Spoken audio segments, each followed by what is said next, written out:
is watching the left and their identity politics and their obsession with race and their obsession with segregation and their obsession with elevating certain races over other races.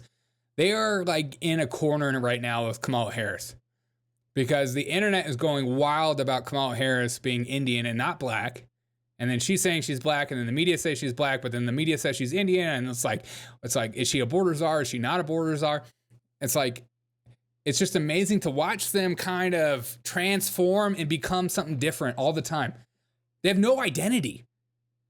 This is when you have like somebody who's just like a liar all the time. They're a pathological liar. They don't know how to stop. She doesn't know what she is. I mean, she's mispronounced her own name to the point where you're like, are you an alien? Do you even know your name? Like, what is happening? But here's Donald Trump, and this is going to make so many people pissed off on MSNBC, and I love it. I've known her a long time indirectly, not directly very much, and she was always of Indian heritage, and she was only promoting Indian heritage. I didn't know she was black until a number of years ago when she happened to turn black, and now she wants to be known as black. So I don't know, is she Indian or is she black? She is. Oh, and they are mad about that. See, here we go. Here's a perfect example of the flip-flopness. Here's Kamala Harris. Don't show anybody this video. Show everyone. Certainly, you could become the first Indian senator in U.S. history, which would be quite an accomplishment. Knock wood. Knock on wood. I'm sorry, what did you say? Indian senator in U.S. history, which would be quite an accomplishment. Knock wood. Did she say knock wood? One more time. I need to hear. Did she say knock wood? Senator in U.S. history, which would be quite an accomplishment. Knock wood. Knock wood. Did you fall out of a coconut tree? I'm gonna come. And then we have this again. Okay. It's just like, she's not black. Can we just say that she's not black? Is that okay to say? Oh, how dare you? How dare you?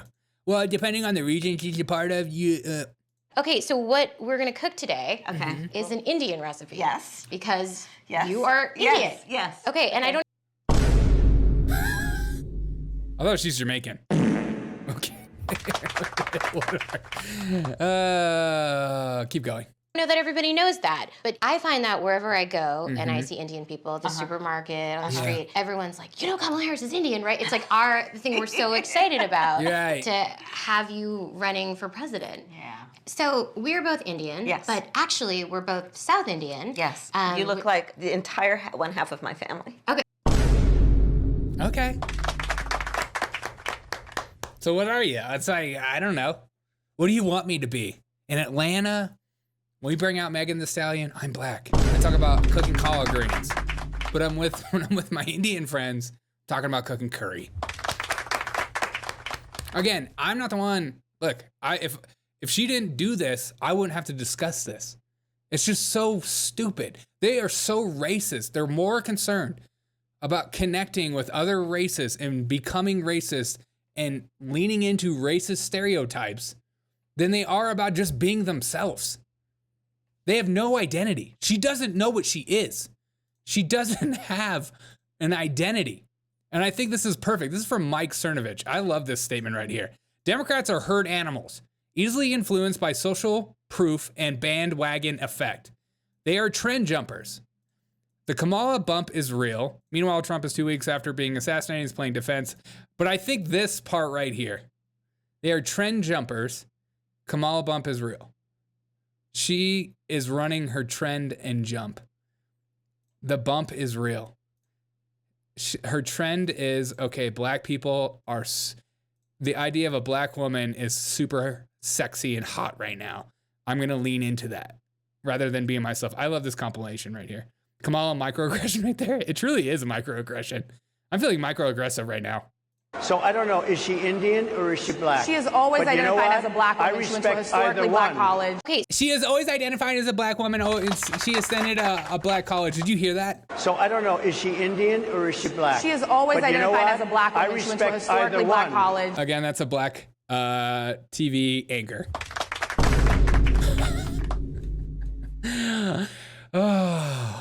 I think you just play that clip over and over again and then have this at the bottom played on top of it. And people are just going to be like, yeah, exactly. She is everything and nothing. What do you want her to be? Definitely not a ginger.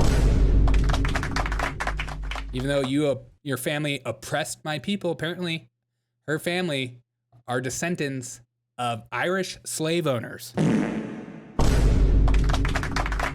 That's why I'm not voting for you. That's the only reason. So I don't know, is she Indian or is she black? She is. Hey, give me a piece of pizza. Thanks so much, Disco. Is she Indian? Is she black?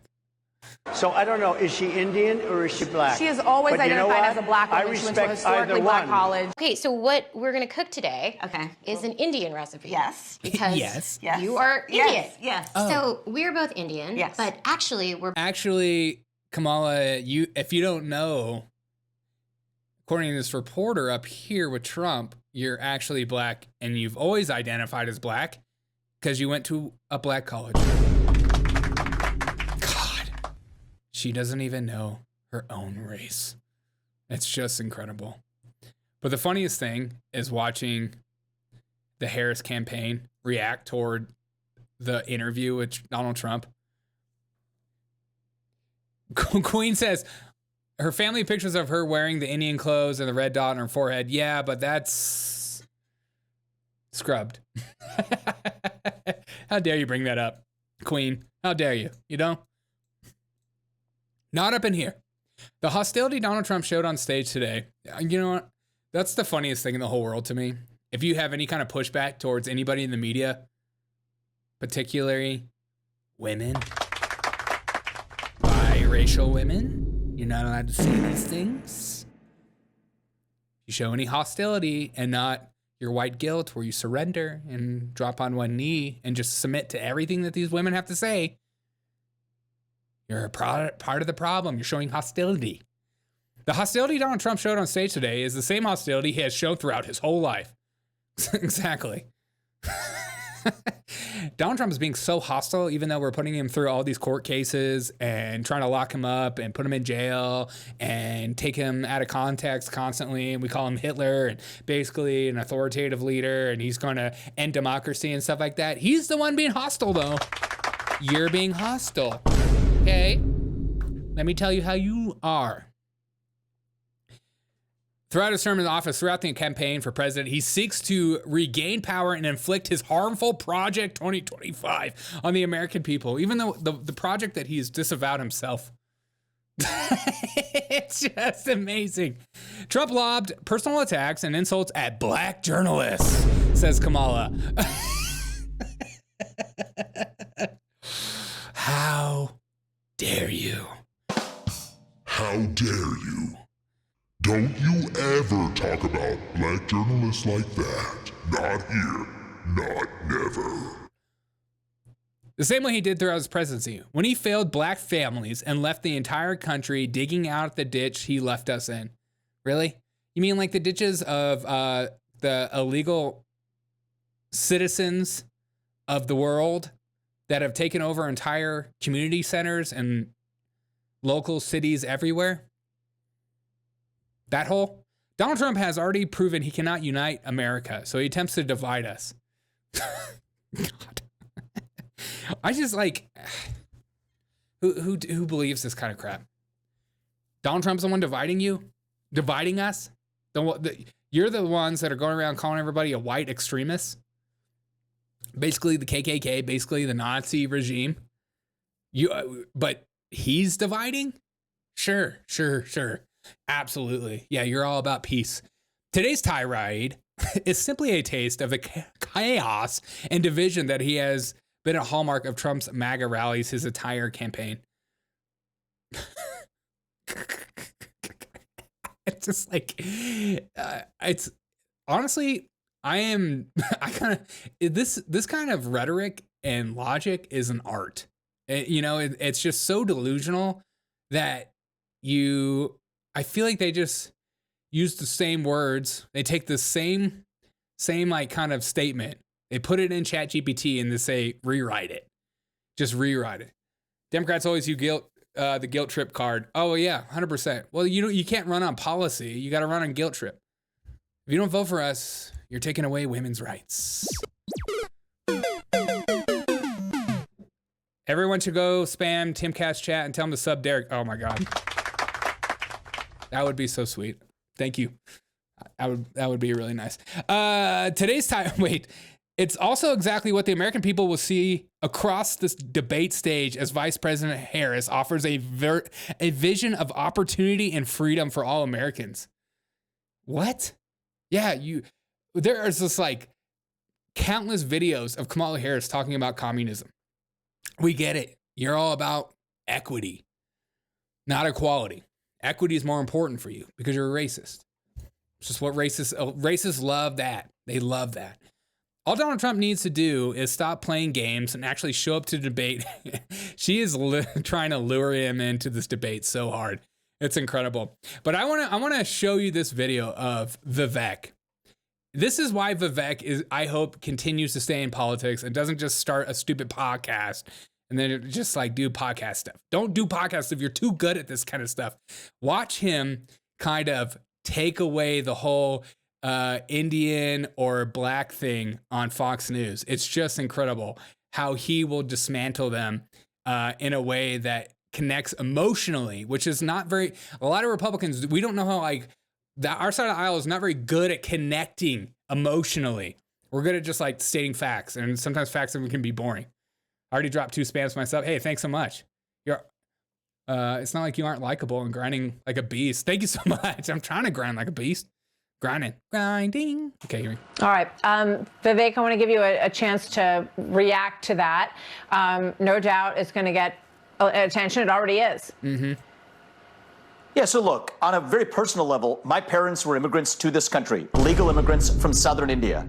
Very same part of India that her mother also immigrated from. Oh. I think it's a hard fact, Martha, it's just a fact, whether you like it or not, that many Indian Americans in the United States are indeed somewhat offended by the way Kamala has suddenly cast aside the Indian American side of her identity. I mean, she leaned into it. I mean, honestly, can't you imagine? It's just like somebody that looks exactly like me, and they're like, "Oh yeah, I'm Asian." Like, I don't think so, bro.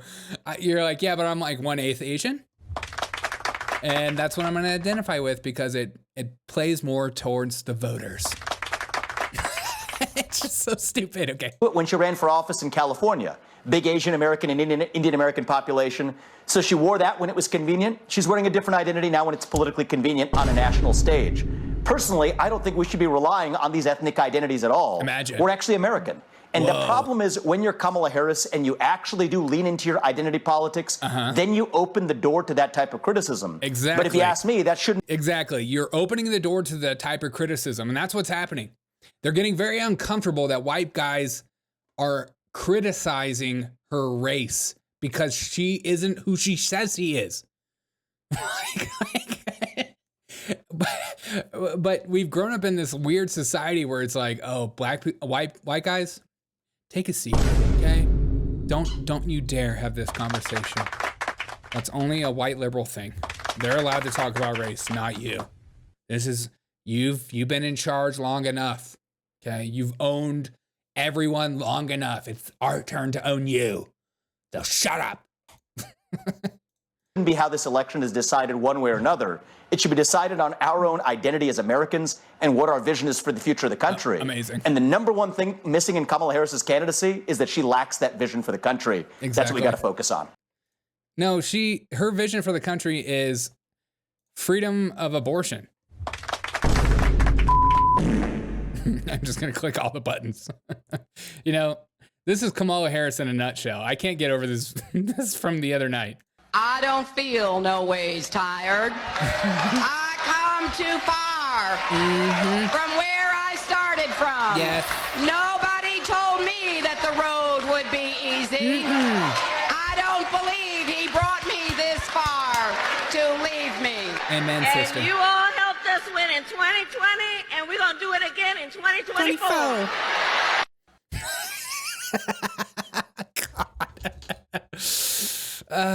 Don't you bring that up, though.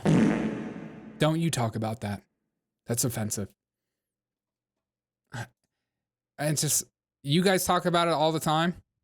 And now we're pushing back because your candidate isn't who she says she is. She doesn't know her own name.